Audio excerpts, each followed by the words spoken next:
Hey everyone, I thought I would do another video about how to repot a succulent that you bought from the store. And I did one before and it was a little bit longer, but I thought I'd just try to do a shorter version of it.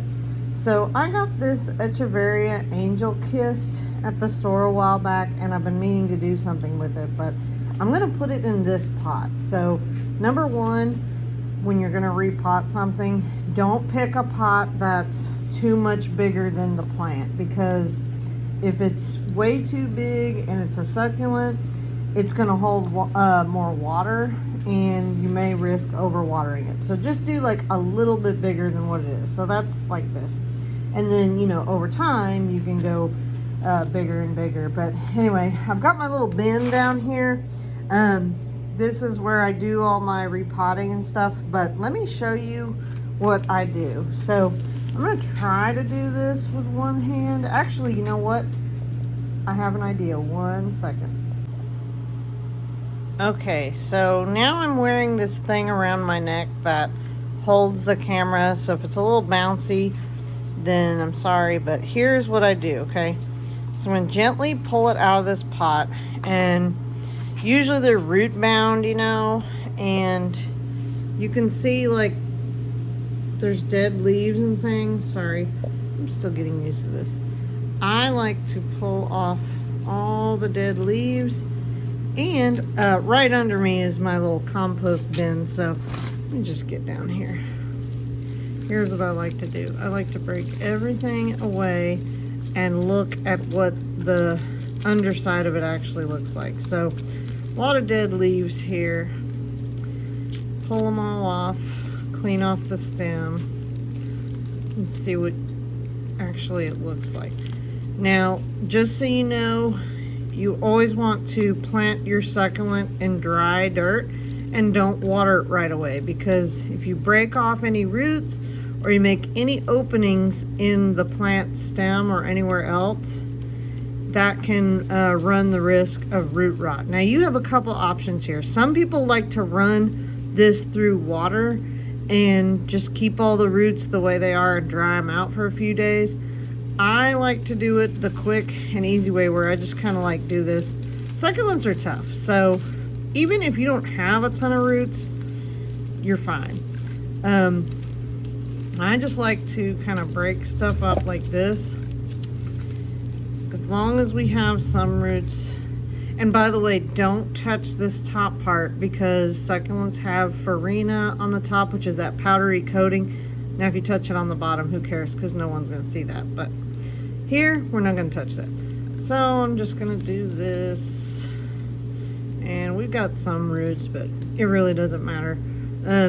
So once you've got that, I'm going to take my pot and go to my little bin here. Let me see if I can angle this down. So I like to fill it up part of the way, and then what I like to do is hold my plant kind of like this and put dirt in on the side, because I don't want dirt to go in between the leaves of the plant, and I kind of pack it in. Then I turn it and I do the same thing.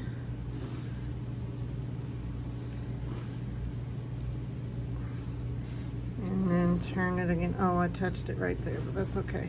Because the succulents, over time, as they grow, they will lose the bottom leaves. So just go all around. It's so hard to do because I'm not actually looking at the plant. I'm looking through the camera, so. And then I kind of pack it in.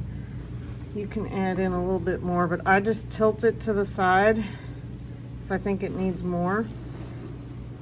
And then once you're done, you can kind of play with it a little bit and be like, okay, there we go. So that's literally it.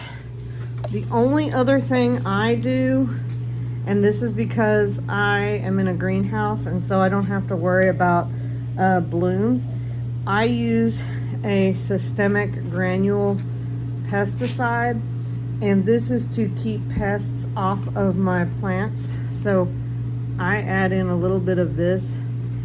When you do water your plant, if this stuff is in it, you can't get any kind of like mealybugs or pests. The only thing is, if you use this stuff, you do not need to use it on plants outside, and if you do, you need to cut off any blooms, because if a bee or a butterfly or something came and was feeding off the flowers, then it would die.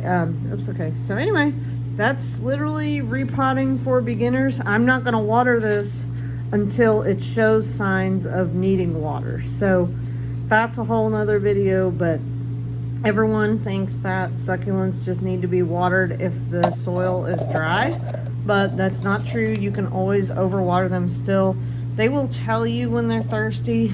Just a quick tip: if the leaves are firm, it's fine. If the leaves are really floppy, like say this one, you can tell because I just watered that one. But anyway, that is repotting really quickly, and I will do more videos. I hope you guys are still staying tuned. I hope you have had a wonderful New Year's and happy 2024. See you soon. Bye bye.